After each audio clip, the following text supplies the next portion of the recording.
good vibes, may pa-Take Me Back Tuesday po tayo. Tampok natin ang moments ng batang magkapatid mula Marikina. Gaya ng painting session na nauwi yata sa labasan ng sama ng loob. Madami ka, ate.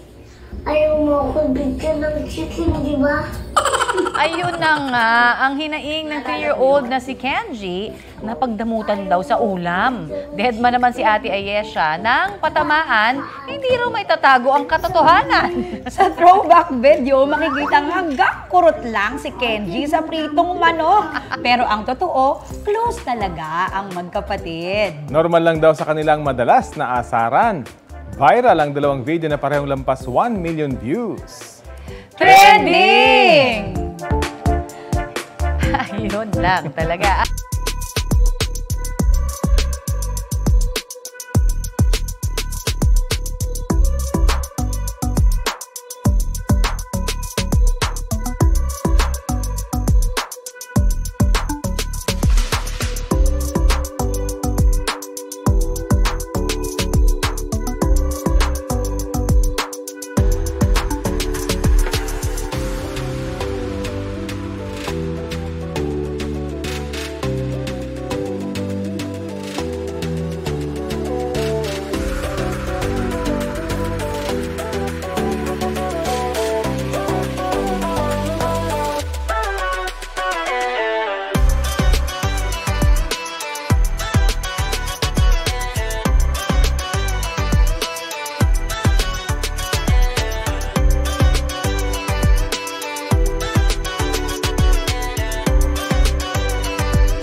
Kapuso, para sa mga maiinit na balita, mag-subscribe sa GMA Integrated News sa YouTube.